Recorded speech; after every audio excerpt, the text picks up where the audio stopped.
Go. Got it.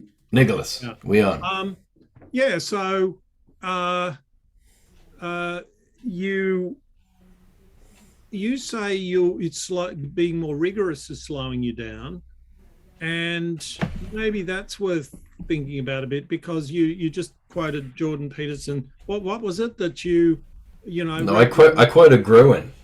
Well, that might be me too. Gruen about the congruence between me and Jordan Peterson. Where we both like take a kernel of truth and wrap a bunch of bullshit around it. yeah, yeah, yeah, I yeah, guess yeah. it was quicker writing that before, but I don't know if I'm Exactly. doing And less maybe it's, I bullshit or. mean, you can think of it as rigor, but you can also think of it as it's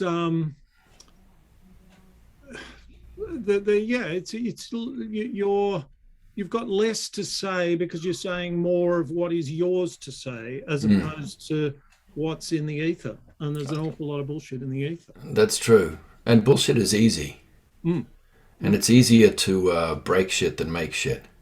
That's Yeah, the second law of thermodynamics right there. yeah, yeah, But that's yeah. just physics. That's right. That's right. You As we I've got a 3-year-old autistic son. I know how this works. okay, okay. He Well, just we wrecks built shit. we Um, built the Enlightenment. I mean, it was autistics who built the Enlightenment. So oh, I reflect on tell that. you, that was a bunch of that was a bunch of autistics, Oh, it's like true. sitting in hot I, rooms drinking cider, like fucking without like, and it was like about a year since their last bath. Those guys. well, I remember talking to a friend of mine who is autistic. We would have used to call him Asperger's because he's clearly high functioning autistic, but he's Asperger. We don't use that. Apparently, that term isn't used anymore. And anyway, he was telling me what a huge fan he was of Machiavelli. Hmm. And it suddenly hit me. Of course, I mean, Machiavelli is such a mysterious character because after hundreds of years of these flattering prince books where they say, "Oh, great prince, you will do great mercies to your population," he says, "Look, you got to be cruel to be kind. You've got to be a Yeah. tough old bastard. You've got to be prepared to create mayhem if you want to, if you need to." Hmm. And it just seems to me that a normal person couldn't have made such a radical and what looks like to us just an easily commonsensical break if Hmm. they weren't off the charts. Yeah. Look, Asperger's. I think everybody's misread Machiavelli in the same way they've misread Darwin. So you're talking to a blackfellow now who's read Il Principe Mm. in the original goddamn uh, text language. Yeah. Oh, you've read it in Italian. Yeah, Epic. yeah. I studied that at school. At Cool. not school. What's that? Yeah, undergrad. So you did Anyway, Italian. What? So I learned it. I learned Italian in my first year of uni, especially like specifically to be able to read Dante and Machiavelli. oh, cool. Yeah, but I had to learn Florentine to be able to read Dante, Right. like which was I don't know that was tricky. Yeah. Took me a few months. It was really hard. I'll bet. Yeah, but mostly I just wanted to like be able to show off to Yeah. you know for the whole reason why males do stuff anything in the first place. Anyway, Well, um, females do stuff too, but it's often anyway, people have misread Machiavelli, yeah. and I think I mean after misquoting him the same way that they misquoted Darwin forever just for crappy stupid reasons, and got all the wrong bits. I think they've been doing that with him for ages, but I think recently they've finally gotten onto it, and I think the big message of Machiavelli is that you never want to send your own people. Like you can't like your own people for your own country fighting for their country and for their homes and families are not good soldiers. That was the big lesson I got is that you need mercenaries. Yeah. You need mercenaries and then how to manage them and then how to manage the systems of incentives as things change on the board. That was what Machiavelli was about. And that's full on because the incentives are shifting all the time. And you can lose your mercenaries and then someone else can up the pay and they can switch around, or the Yeah. situation can change. They're certainly not going to charge to their deaths for you, you Yeah. know. But if you're doing it the right way, then I kind of think that for most of the wars that we have now, that Nicola's better than Sun Tzu. That everybody's reading The Art of War. Right. Like that's the sexy thing that all your business people are doing and CEOs now. But I really feel like the elites have finally read Machiavelli properly, in the last few decades, and they've started building up to the point that we currently have more private armies Private mercenaries and paid soldiers on the planet than we do, public ones, like national. Yeah. Well, I mean, So it's good to see. You got all those. Yeah, and that means that you can pull out of a country. You can announce that you're pulling out, but you can keep all your corporations that are there that you've set up, who've built all their infrastructure and stuff. They can keep their private armies there, and you can keep doing your stuff. You pull back to just 20 k's over the border. Every now and then, if they need air support, you can send them in because hey, we're still anyway. Yeah, so I think they're finally read it properly. So who are these people who've read it properly? Well, if I knew, I'd just go around to their house and pop one in their head. Oh, I see. Problem solved. But yeah, I mean, I don't. You think they're bad guys?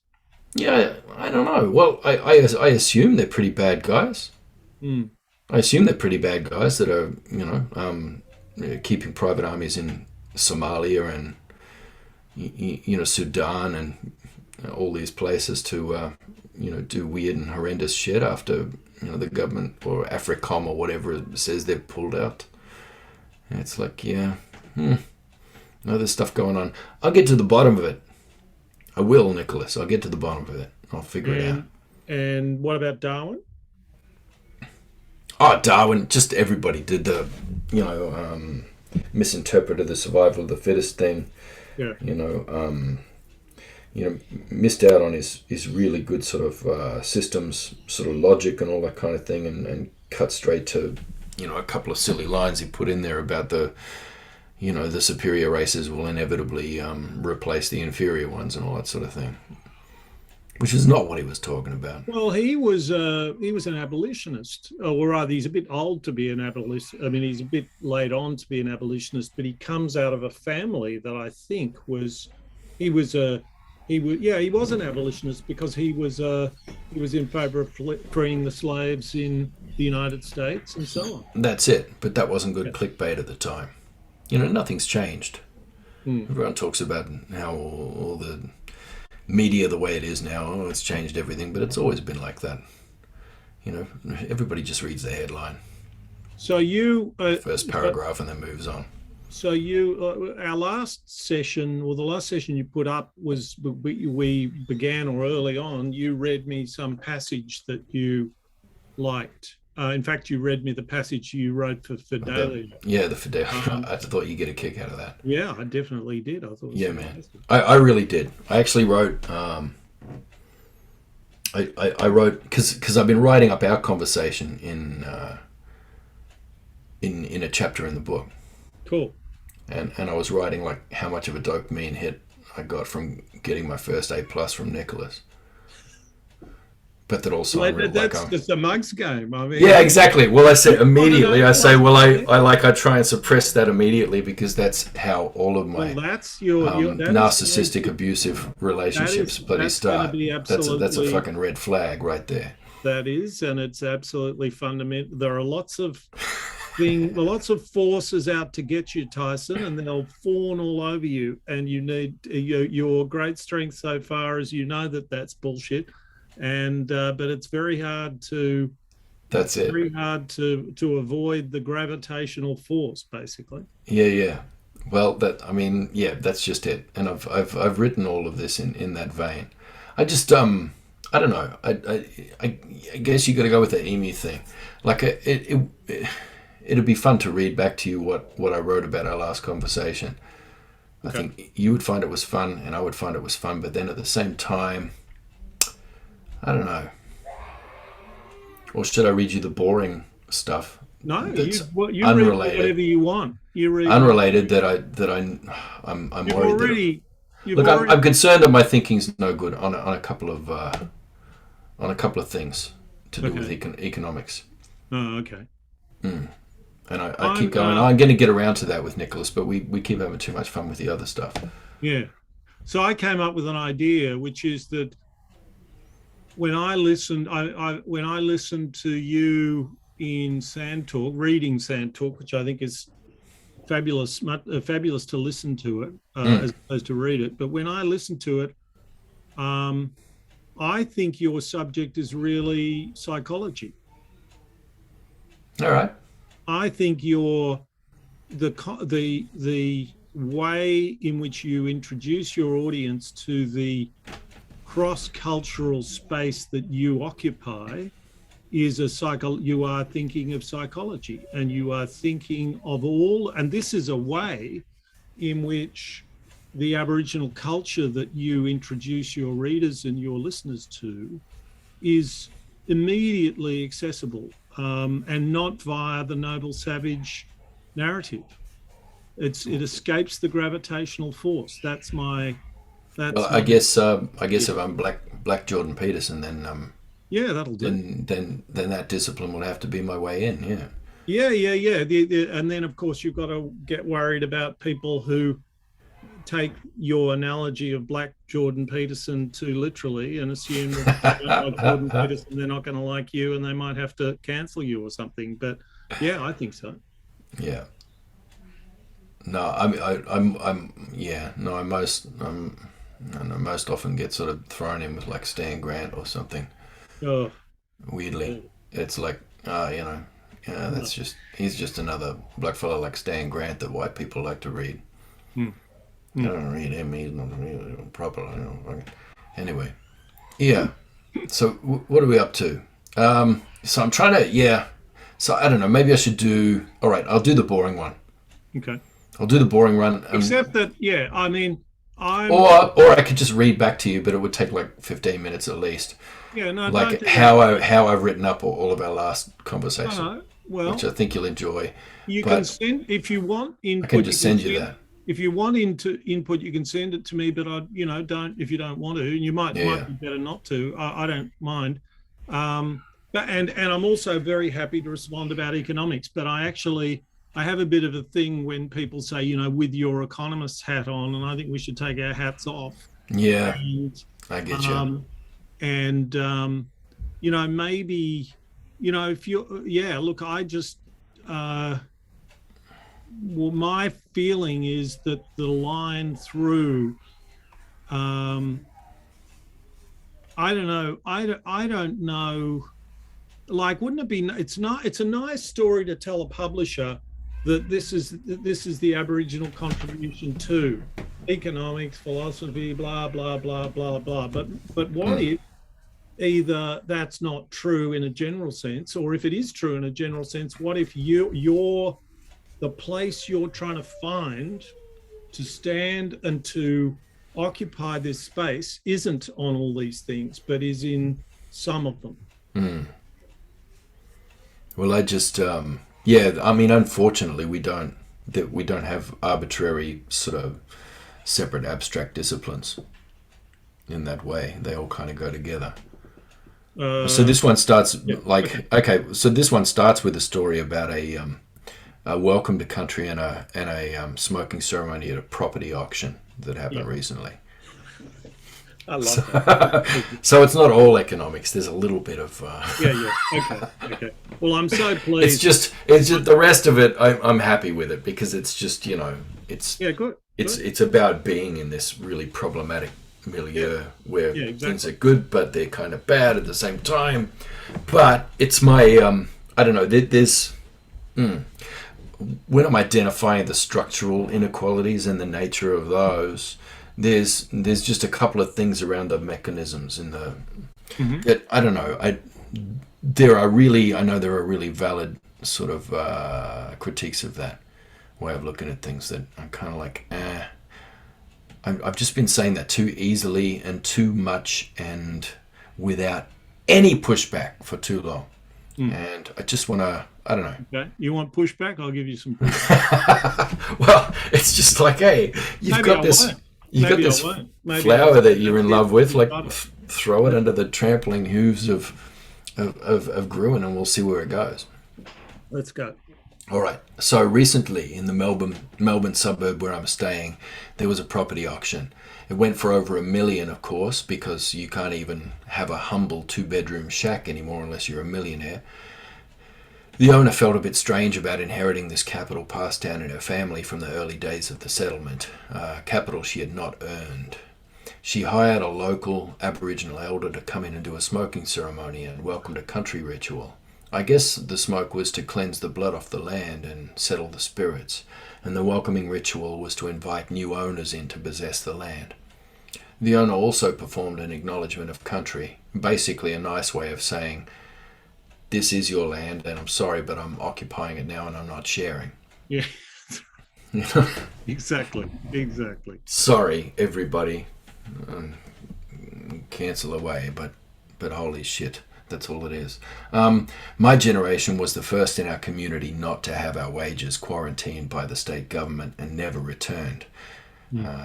Those wages were spent, stolen wages were spent on the infrastructure of roads and electricity and bridges connecting all these land enclosures that our betters would pass on to their children and grandchildren in perpetuity. So we don't inherit any capital. 2/3 of the world's capital is land, and this is used to leverage debt through mortgages. The mortgage was invented as a tool to trick First Peoples into signing away their reservations legally, and it worked so well they exported it to everyone else. This is how it happens. Power tries out terrible things on indigenous populations first, but eventually you have to know the same things are coming for you. The Ponzi scheme of global finance is teetering a little now, and things are getting a little tight. That millionaire lady's kids are going to be dancing Irish jigs for oligarchs at Anthropocene bunker auctions one day. All I can see in the future of property law is unstoppable entropy in the landscape, which will certainly never be surrendered in any rebooted enlightenment, particularly in relation to land as capital. All land is divided into parcels that are enclosed by boundaries, signaling ownership by states or individuals. The Enlightenment gave us the gift of theoretical equal participation in a game of musical chairs in which we might seize one of those parcels of dirt and use it to secure our survival. But the enclosure of the land in this way means that the land must die. The free movement of human and non-human agents, including animals, winds, waters, and plants, is inhibited, and the exchange of energy and information, or spirit, is stifled across entire bioregions. Humans, as a custodial species, are denied access to this land to care for it. This is because an asset can only be priced if it is limitable and excludable. Here's where we start to run into... So far, so good. Yeah. But that's the start of it. That's the start of the concept there. An asset can only be priced if it's limitable and excludable. So access must be limited and enforced with the threat of violence. The choice of who is granted access to land is determined by a caste system that is organized by zoning laws and many other laws that create structural inequality. This caste system is essential for a growth-based economic system to function, as an economy cannot grow unless demand exceeds supply, meaning there must always be more people needing goods and services than what is available. This is called the economic problem. It requires that laws uphold a social caste system that makes commodities and capital limitable and excludable to ever-increasing numbers of people in the lower castes. Unfortunately, increasing demand in this way also ramps up inflation, which is another mechanism for transferring wealth from the lower castes into the hands of elite hoarders. In this way, a system of enclosures inhibiting the regenerative process of the landscape must be upheld in order for the economy to function. It's a pyramid scheme requiring periodic resets. So every now and then you need to go to the lower castes into a revolution to help reboot the system. This system requires inequality and exponential extraction of resources and energy from land and communities. It also needs to outsource the entropy, conflict, waste, depletion of the extractive system to zones occupied by people from the lower castes, as well as non-humans, rivers, species, climates, soils. These damaged ones are referred to as externalities. The Enlightenment that produced this system also promises freedom from its destructive effects in pursuit of equality, liberty, truth, and other lofty ideals. It's possible that there's some truth to this claim. Anyway, I'll stop there, but that's where we start to move into, that's where we Yeah. start to move into. So, I How, mean, I don't think I'm the right person to give you lots of instruction on that. I don't think it's right. Uh, but I think what's happened is you've described a bunch of things, and you're describing you're taking what you can see about the society, and then you're going through some economic logic and explaining a plausible economic logic as to how that comes about. yeah, But if you take every line of it, then you can easily ask some pretty difficult questions. Um, and so when you say demand has to exceed supply, well, yeah, the sort of economics that is taught in the sort of economics that's taught at university is that demand must equal supply, and that if demand exceeds supply, then you have an yeah. imbalance. Now, I'm getting to the equilibrium thing in a later chapter with with an economist there, but well, yeah, I'm not her arguing. view is that just that can only describe a moment in time. Yeah, yeah. Well, that's fine, but I don't. I mean, if you want to kind of tell what is an elaborate story, it certainly sounds plausible. When I Yeah, listen to it, and I've heard you on a podcast describing inflation and stuff like that, I just don't find it. I don't find it very. It doesn't take me anywhere that uh, makes me think, yeah, that's something I really need to think about. It's a sort of uh, lukewarm take. yeah, that's right, Mm. that's right, um, and if you did want to try and, I mean, if you want to understand those things, you certainly wouldn't. I mean, I agree with whoever your other interlocutor was that you wouldn't read now classical economics, the economics that's taught at universities at the moment, that it basically ignores the problem that you're looking at, which is Mm. economic development. And you'd look at Marx and Keynes and, various people. This is a deep debate. Um, and there's lots to it. And I don't know much, I'm not a good source of knowledge about it. Mm. Um, and I think ultimately, It's more about the thinking. right. It's I don't know. There's something that's not right in the sort of cause and effect relations of what I'm putting together here. So around that, the economic problem, and around the idea of you can only price something if it's limitable, excludable, around the idea of real estate, the enclosures, the idea of the mortgage, and then tying that all up with a big bow. Um, I don't know. Well, it's so the story about enclosures is a powerful one, and I think you tell it roughly in the right way, which is that starting in about the 17th century in Europe, powerful people just said, "Good, we'll grab hold of this." That place where you used to go hunting is now being closed off, and we're going to put sheep and cattle on it, and they're our sheep and cattle, and we're going to shoot you if you go and try and poach bird. Well, it now becomes poaching. If you Mm. go and do some mushrooming or whatever, it's our place. So this is the idea of enclosure. I mean, you don't even really go to economics to understand these things, because Mm. modern economics isn't about the politics of this or the power relations of this. It abstracts from all that, and that's one of the reasons it's so useless. Um, but um, we don't. It's a powerful story of injustice. There's no question about that. It's also a story of massive productivity improvement.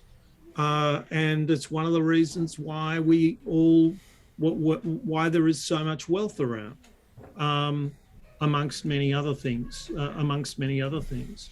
Um, the way I see it, at least, these stories don't.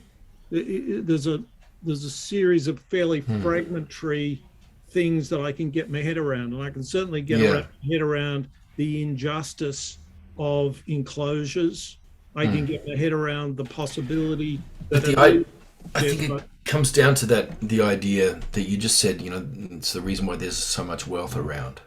yeah, Like it's produced wealth. But so I guess the problem that I'm grappling with here is that wealth only possible if someone else is missing out? Is that yeah. wealth only So wealth? my Is answer the to wealth that, only worth something? yeah, If everybody on the planet is prosperous as hell, yeah. equally prosperous, is anything worth anything anymore? And can the system function? Well, I don't know an answer to that, but what I wanted to say was I don't think that the story you tell is a story that lots of people tell, in which things like externalities and inequality become structurally necessary to that system.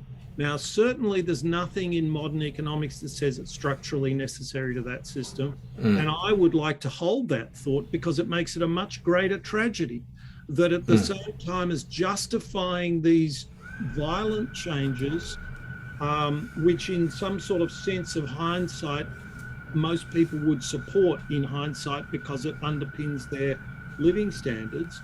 Some people missed out, and I don't think there's nothing economically necessary about that, and that's a greater tragedy than if well, it's a different tragedy. So is it actually just about people's like crappy attitudes? Uh, Inequality. What I'm seeking here is yeah, just a structural reason for the inequality. That it's not about like, oh well, people are just shitty to each other. yeah. Well, That that's fine. maybe it's about people are actually pretty damn good to each other No, I in their don't. Well, natural state. But there is some flaw in the structure of this system, and I keep coming back to the economic problem for yeah. that, So and the fact of things only being, you can only price something if it's limitable and excludable. I yes, keep yes, coming back to that. yeah. So I think limitable, that's right. like that I think that there has to no, be I people think missing out. That you yeah, have to have a scarcity somewhere. You have to have the entropy outsourced to somewhere in order to have wealth somewhere else. In okay. order to have prosperity somewhere, you have to have poverty somewhere else, and you So have to set things up and zone it like that and police that. Otherwise, it all comes down. yeah, so let's tell the story in a different way and say that, let's say, just for the sake of trying to get our thoughts clear, let's say that enclosure is necessary. Right. Okay. Let's say that a whole bunch of people turn up in Australia, and they find this extraordinary race from another planet. Everything's different about them. And they go, look, I know what we're going to do. We'll show them hatchets, we'll show them beads, we'll get them interested, and they do get a bit interested, and then we'll trade with them. And the locals just don't get any of this, these locals just won't get with the program. So you turn up and you haven't even fully sorted out, you haven't even fully understood in your own mind how artificial it is for everything to be owned and everything to be the way it is, because it's the product of hundreds of years of your own cultural and economic and political development. Yeah, and you haven't even got a monetary system yet. You're using rum as currency. No, I'm talking about the white guy. So, okay, yeah, all right. Yeah. So they turn up and they go, gee, these Aborigines, they're really not very quick on the uptake, are they? They just don't want to get with this program. And I don't know how much of this guy you've read, Bill Stanner. Fantastic. I just think just an incredible writer. And he was, and I'm sure I've spoken to you about him before. And you probably read him lots of times, and maybe some of your viewers haven't. But he gloms onto this very early on, in the 30s. He actually starts to see, he thinks to himself, I've learned all this anthropology, and I'm going to go out and I'm going to live with the Aboriginal people, and I'm going to work out why they do this and why they do that. And at some point, a light bulb goes off, and he thinks, these people are just human beings. Hmm. And I could explain all this stuff, and anthropology has drawn me into this process. But I want to relate to these people and this culture. I want to relate to these people as human beings, very different human beings. And I want to relate to their culture as a substrate in which human beings can exist as full but very different human beings. And then he says at the time of um, assimilation, so this is sort of mid 50s to early 60s, he says, have you people considered the possibility that Aboriginal people don't want to be like white people? And the answer is no. The whole thing is predicated on this idea, exactly the same idea that uh, Governor Phillip had, which is the same idea that George Bush and Donald Rumsfeld had, that people would throw flowers. Mm. And they're going to go, hallelujah, the modernity has arrived. And they don't do that at all. So at that point, so they're not getting the program because there are, you know, other native peoples were a bit more into property and a bit more into organized warfare, like Maoris and so on, and they do a bit better. But all of these indigenous people just can't get with the program because they don't want to get with the program. They want to be human beings in the culture that they're in. And they'll pick up bits of this culture that's turned up. They're not precious about it. But they don't want to do this stuff. So now tell the story again that we turn up with a kind of enclosure mentality. In fact, I've just been reading a book on the Hawkesbury River, and that's fascinating because people like Governor Macquarie actually set up commonses, or the people, I'm sure they weren't thinking about Indigenous people, but they were setting up commonses precisely to address some of the grievances from the old country that commonses had been got rid of. Well, we had so much land, because guess where we got it? We had so much land that we could do some of those things. So if we tell the story again, we're in this economy that depends upon enclosure, and I completely agree with you. The market depends on private goods being lots of incentive to produce and trade private goods. And then you've got these people, you've stolen all their land. Well, that's a straightforward piece of theft. It's not, it doesn't imply anything at this stage about the economy. And then you've got all these people who you can bully them into running cattle in the Northern Territory, but in most other places, they're not going to get with the program. They don't want to get with the program, and they end up as an underclass. And no one cares because they're just sort of these strange people. And are they really humans? Well, you know, on the one hand, yes, but that's not the way I'm thinking because I'm digging potatoes and I'm talking to my husband and my wife and looking after my kids and I'm doing my things. And there's underclasses in the rest of the community too. But arguably, are those underclasses necessary in order for wealth to exist? Well, I don't think. Well, is it possible for wealth to exist without underclasses? Well, we've watched. So, the most wealthy, the healthiest economies have been that I'm now thinking aloud here, but I think so the healthiest economies have been after World War II. A massive amount of growth as the economy became hugely more equal. And then China, same story. People at absolute rock bottom poverty get lifted up, and that's the fastest growth any economy has ever sustained for any period of time. So economically, these things are not only possible but desirable. And again, just let me finish this final point. The sad thing is the greed of the oligarchic layer. This is a point of Machiavelli makes, actually. He says, you don't want to worry about the ordinary people. The ordinary people want to lead their lives in peace. They want to kind of get on with their neighbor. They don't want to get rich. They want to get fed and they want to have a decent life. But the grandee calls them, you'll be able to translate better than me. The grandee are what you want to worry about because they are insatiable. There's never enough for them. And if you give them 10 times as much as the hoi polloi, 10 times as much as the people, they'll want 20 times as much. And that eventually makes the economy less productive. There's less demand, and so on it goes. And Well, here's the thing, though. we're kind of in now. Here's the thing, though, and this is where I have a problem. It's with this idea of people who are living in poverty, like as if we've all spent a million years living in poverty, and then suddenly this thing's come along to lift us up into abundance. So those people in third world countries, where we're sending Machiavellian mercenary armies to enforce horrendous shit, like in the Niger Delta, you're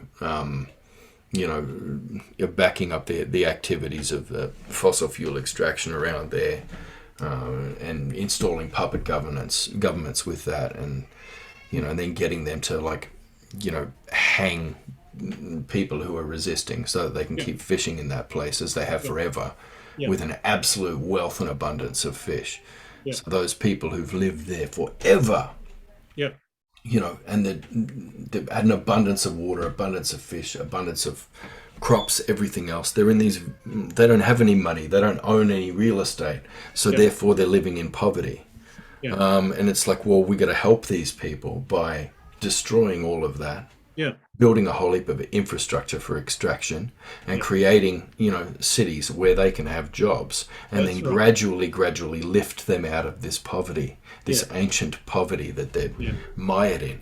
Some fella in India who's he's been drawing water from the same well for hundreds of generations and running the same animals there and caring for that ecosystem in a village, which is a hub for a whole heap of, what they call subsistence agriculture, because somehow it's existing. It's not even existence, it's subsistence, because you're not producing a surplus to grow your wealth. You've got people who have been living in complete abundance there forever. And then all of a sudden it's, well, we're going to lift them out of poverty. After we send in, Coca-Cola to frack the groundwater out of that and poison the well.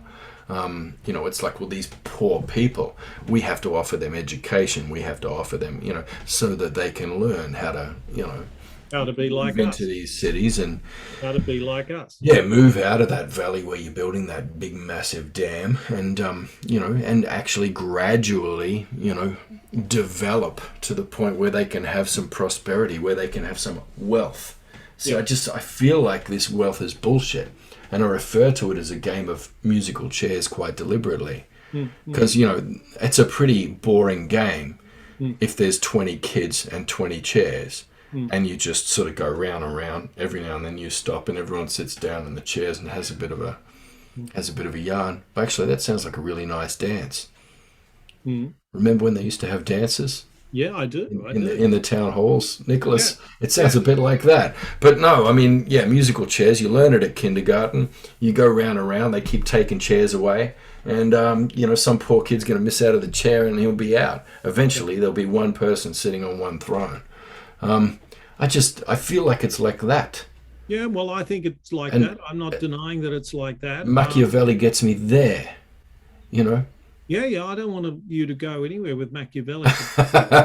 I mean, Machiavelli made some contributions to the idea of democracy. He wasn't a Democrat because nobody was a Democrat then. But there's a guy who's written a book in about 2010 called Machiavellian Democracy, I think, like something like that.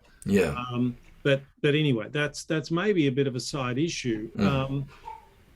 There is I don't know whether I've talked to you about a guy who I only recently ran into. I remember him on the telly when I was a kid, a guy called Ivan Illich. So he was a Roman Catholic priest, and he was in South America during the 50s. And he described development, the big craze, where everybody was going to be raised up to the standard of the West, and flowers would, of course, be thrown because they're always thrown. Western people, once they turn up in their shining, with their shining new ideas.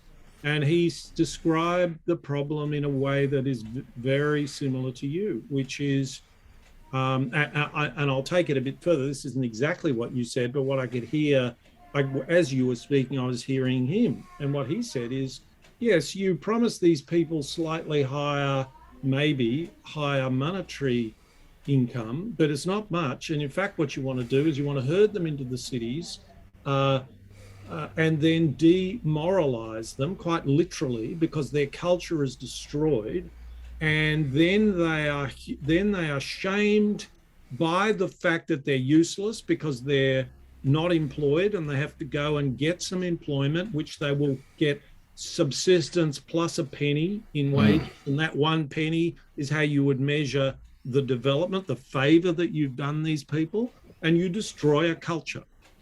And so now, of course, what happened to Illich was that Illich, in many ways, Illich is a much more easily understood. He has this very similar concerns to a French philosopher who's over my head called Michel Foucault, but he has similar concerns, and he came up with the idea that all of the great institutions we see, corporations, the education system, the legal system, the health system, are built in the image of the medieval Catholic Church. And they are systems of power, which are propagated as systems of ideas.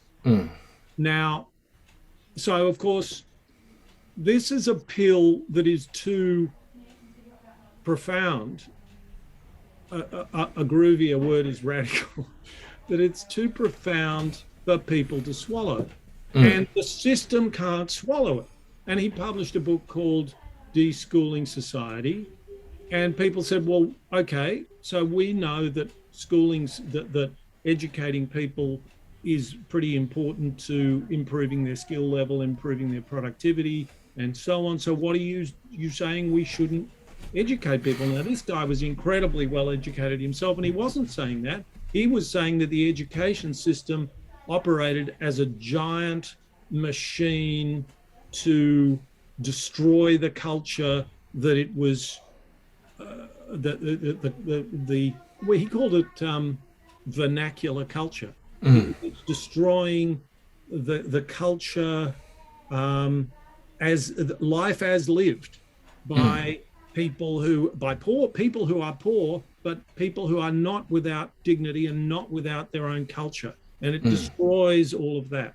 So the challenge then is, as far as I can see it, is it possible, or am I just having a lend of myself when I think that we should have explored some pathway of development where we tried to where we didn't just turn up with a take it or leave it offer, where we said, look, in these ages where we're supposed to say how great diversity is, and I happen to think it is, but it's always a certain kind of coded diversity, where we didn't say, my God, this is just marvelous. We've got this whole civilization that's completely different to us. And let's party. Let's see what we can do for you. Let's see what you can do for us. But that sounds very theoretical, and I don't have lots of institutional explanation, because we'd have to build those institutions from that idea. And we've never tried, and it wouldn't be easy, and it'd be full of, if you're a politician, I'd say, if I was trying to get re-elected, I'd say, look, thanks very much. Don't call us, we'll call you. This is too hard. Andrew Bolt will get me, one of the schools, something terrible will happen. He'll say, it's all my fault. And what we need is good, solid law and order and all that sort of stuff. So is this idea, and so European Australians have fallen for this idea regularly. And, Stanner didn't, you could see where Stanner's sympathies lay, but he didn't say that much about what to do. But then you have people like Nugget Coombs, Peter Sutton, of course, who's a great skeptic now. and they were saying these kinds of things, Hmm. and the structures they built for them, and as best they could do, I'm sure they've got Hmm. lots of reasons why things didn't work. The structures didn't. It was a bit of a disaster. So there Yeah. we. That's where we are. Well, I, I missed all of the, I don't know, I missed all of the fabling and all of the programming, and my foundations in understanding, how it all works, and developing that work ethic, and developing that that idea of how capital works and how you're entitled to it and how you can come to it. Yeah. I missed all of this. What do you mean by you missed it all? Well, I missed it all in my form. Okay, I missed it. I missed Yeah, it but in. I nobody missed. gets I missed taught what it. everybody. Okay, let's go to Nobody Machiavelli. gets taught this. Nobody gets Everybody taught else. It's Everybody all else in invisible. the. It's all Everybody invisible. else in the course. I'm 17 years old. Everyone else in the first year of uni who is in this same really obscure course. It was the only thing I could get into because I didn't do well enough at school, and so there I am, and I'm trying to make sense of all that. Everybody else at the end of the that they're going to do internships, because they're learning Italian Yeah. alongside me as well. They go and do internships at they get a job at the Yeah. Italo Australian Club. They go and do an internship at an Italian league law firm, Yeah. or something like this. Yeah. I couldn't do that. I was a Yeah. casual labourer who Yeah. was But hang on. periodically homeless, Yeah. and I ended up washing dishes for like $6 an hour in Italian restaurants to try and pick up the language, Yeah. and then I ended up getting a promotion to $8 an hour, which was the stipend for being a lower level Yeah. thug in the Italian mafia in Brisbane. Yeah. So I ended up, going around and kicking people's doors in and stuff like that. And then you get paid this cash in hand stipend to do like a job in one of the front businesses, and then you have access to all the networks to go around and steal car phones and fence them and kick in doors and do B&Es and stuff like that. So I mean, that was my summer internship when I was reading Machiavelli. And so I learned a very different. Sounds like a better internship. Well, than I learned a very different sort of economy from the Calabrians Yeah. than what I learned Yeah, from your absolutely, classical, absolutely. from the Well, professor. all I can say is how who, many. like he couldn't talk Italian, and he's like buongiorno, come stai, molto bene, grazie, prego, this kind of thing. This is who I'm learning it from. Yeah. Yeah. Anyway, and I'm here with a weird Calabrian kind of patois coming through, and I failed all my oral exams, etc. But I don't know. I learned some things, but I didn't learn the right things. Well, just You know hang what I on a mean? minute. Just hang on a minute. How many of those people who went off and did those internships have got their own podcast now and have published a book? They don't, because they have their own. They have real estate. Yeah, yeah. They have their own houses, and then they have a second house That's and fine. a unit that they rent that's out to not- people but and that's make not passive actually- income. that's And then right. they borrow against that, Yeah. so that they can build their stock portfolio. They have That's- bonds. They have all these things. That's That was not what I learned there. I learned the wrong way, and so But I they didn't learn about equilibrium. I didn't Yeah. learn about supply and demand equilibrium. I learned it was disequilibrium. Yeah. Well, It's well, disequilibrium when you yeah.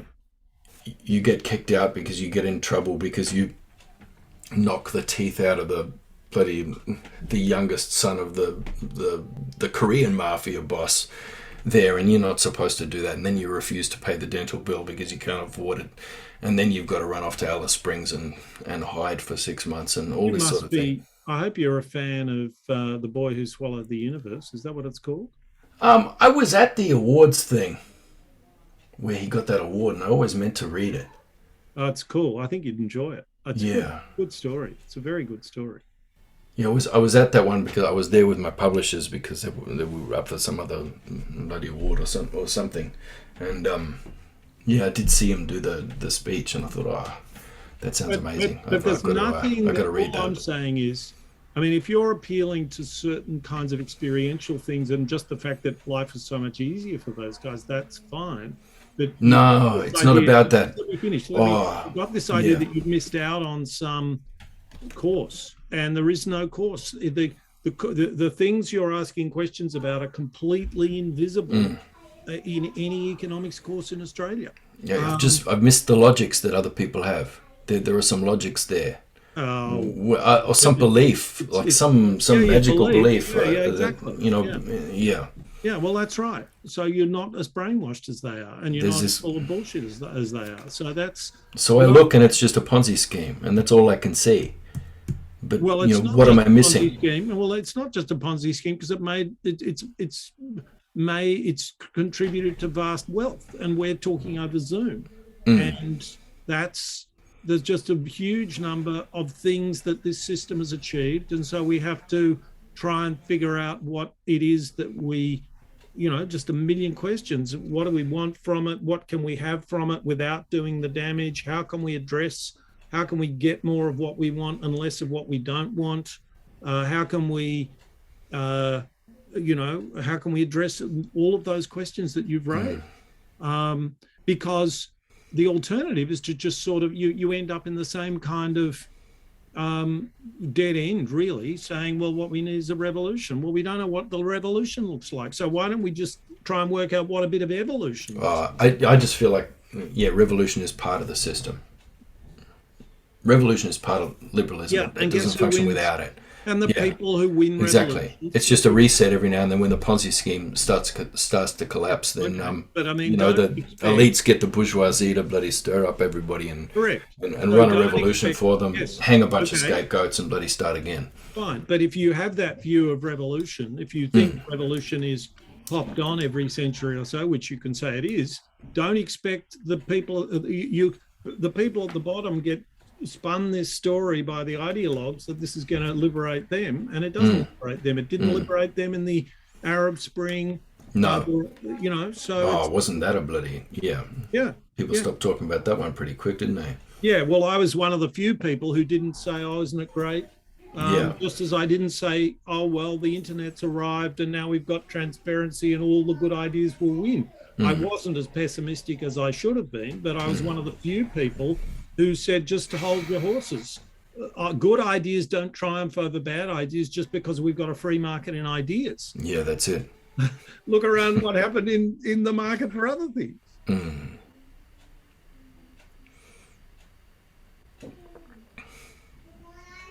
All right. I thought there would be more... I don't know. I thought there'd be more naked and protruding points that needed to be decapitated there. It's also opaque. It's very opaque. I couldn't agree more. I couldn't agree more. I was hoping there would be some, I don't know, something more concrete and incisive to smash through. You might find that, and that I'd missed something really key that was like, Tyson, you didn't read page 335, obviously, because blah. Yeah. Well, there might be someone who can give you that. I'd be suspicious of them. My conclusions from chasing down, I think in some ways I've got a similar set of preoccupations as you have from a very different perspective.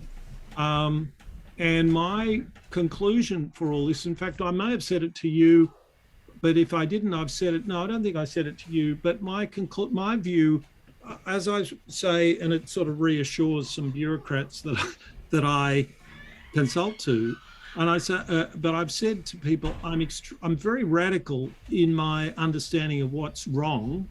I'm very, I don't know whether conservative is the right word because it's such a misunderstood word, but I'm very incremental, if you like, about what we can do about it. Because if you're dispossessed, people aren't going to say, oh, well, now we see you're dispossessed. Here, have some power. Okay? That hasn't happened in the history of the world. Yeah.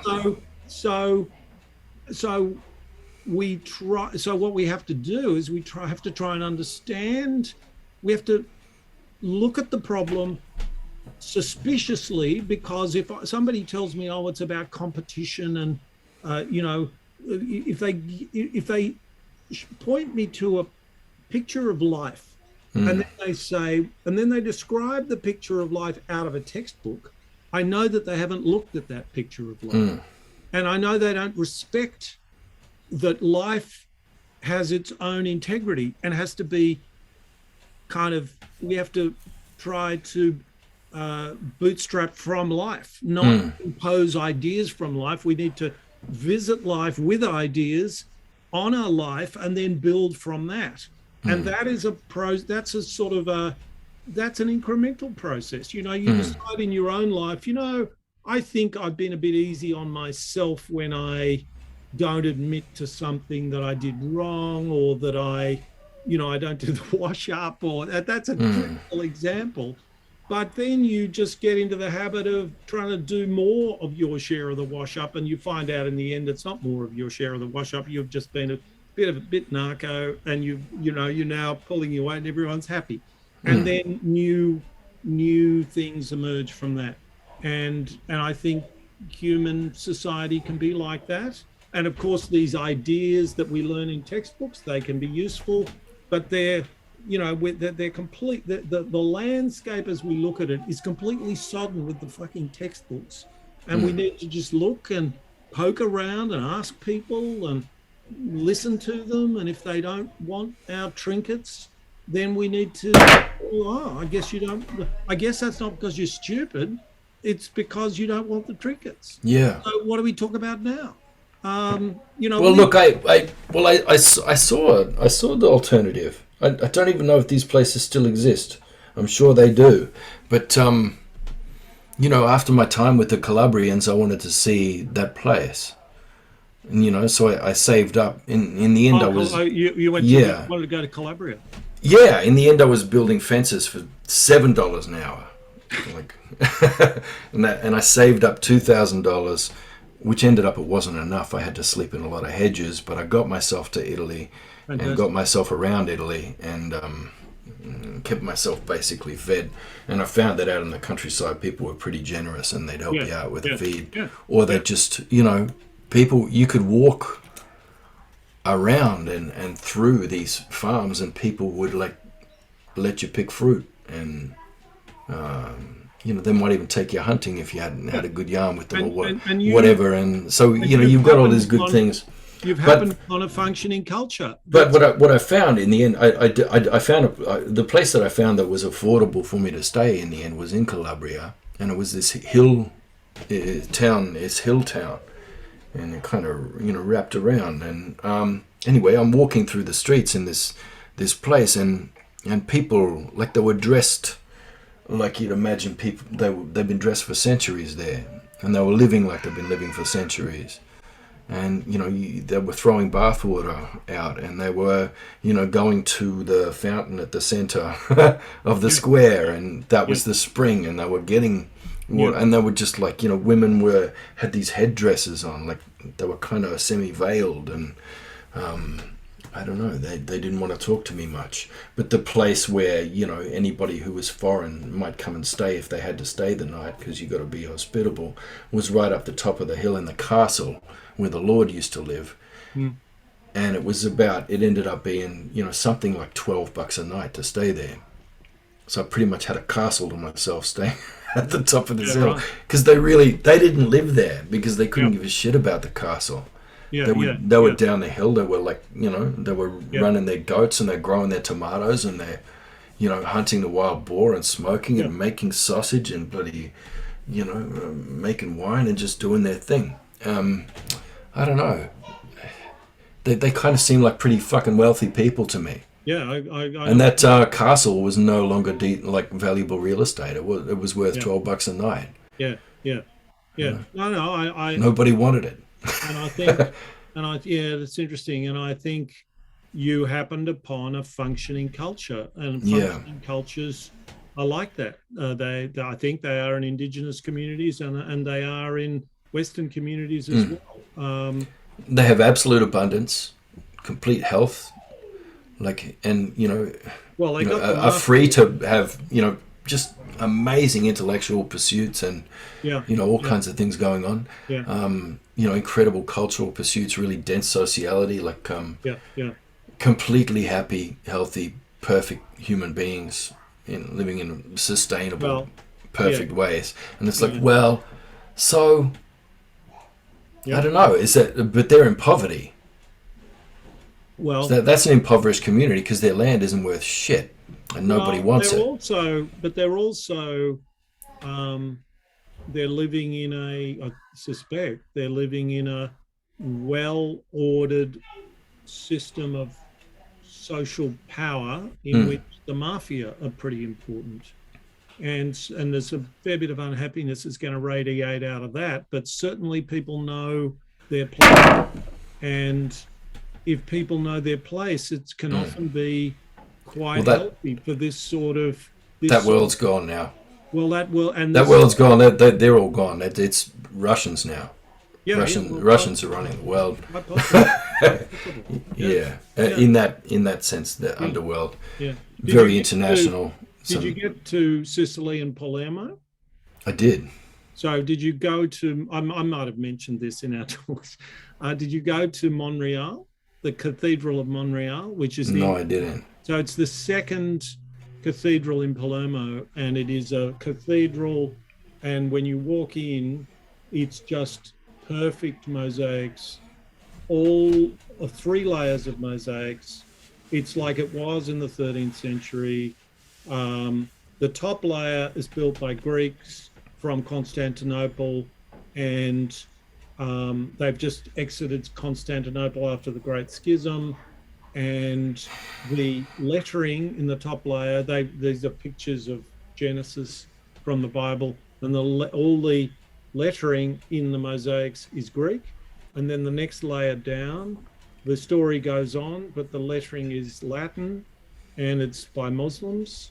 And they're okay with all this stuff. Yeah, you've told me about this before. Yeah, I've told you before. Anyway, completely.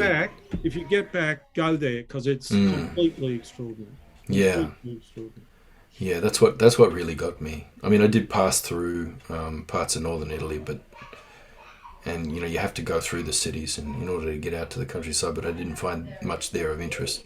Well, it was out in the countryside, in the places where I found people were living much as they had when they were just trying to ignore the disruptions of the Roman Empire, but pretty much just still living the same way they always have, and speaking their own dialects and holding on to that and just being who they are forever.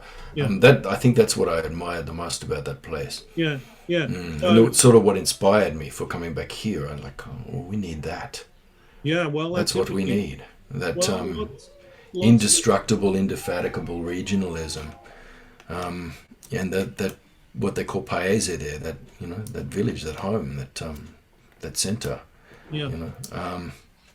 It's one of the things that I gain some satisfaction from is that the great cultural renaissances, where we get the word, of course, is from Florence and Venice and the Renaissance. And they were cities. Rinascimento. And they were cities that used sortition. They were cities that used, instead of elections, they used random selection to run those cities. And I think that creates a kind of an openness and also a sort of a more genuine idea about meritocracy. Of course, they were also flooded with vast amounts of money. They were the richest parts of Europe because of international banking had started up. The most horrific wars for so long. What's that? Constant warfare. Yeah, constant warfare. Absolutely. Yeah, that's right. And the last thing you'd want to be is a Medici at any time in history. Well, some of them enjoyed it. Florentine, that was a poxy dialect to have to learn for Dante, I tell you. Right. I got through it though. Sure. Jesus. It took me forever. It was like you and best part of a year to get through that bloody text. It was a hell of a poem. Have you read Clive James's translation? No. Well, you might want to. I will. He before he died, he wanted to translate Dante, and he did. All right, I'm going to have to get onto that. Anyway, yeah, the nanny just left, so I got to get back to the kids. Good.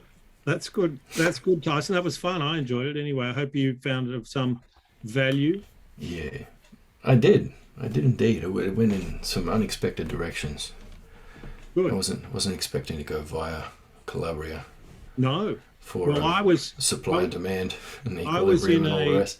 I was in a Melbourne restaurant and I got talking to the guy next to me, and he was with somebody else, and he told me he was from Calabria. So I told him my Calabrian joke, which is how do you tell the difference between a normal actuary and a Calabrian actuary? And the answer is if you give an actuary a population of 20,000, he can tell you how many people will be dead in 3 years' time. And if it's a Calabrian actuary, he'll be able to give you their names and addresses. And anyway, they left. And then, then somebody told me that was the head mafia guy in Melbourne with his bodyguard. Oh, Jesus Christ. So anyway, I'm safe. I haven't been taken out yet. Yeah, you're on your own. I don't know you. I'll have to come and get advice from you if I get in trouble. No, I'll disavow you. I'll disavow you like it's Twitter. You'll have to. You'll have to. All right, bros. The honor of thieves. The honor of thieves. Good. Well, look after your kids. No worries. See ya. Catch you, bro. Bye. Bye.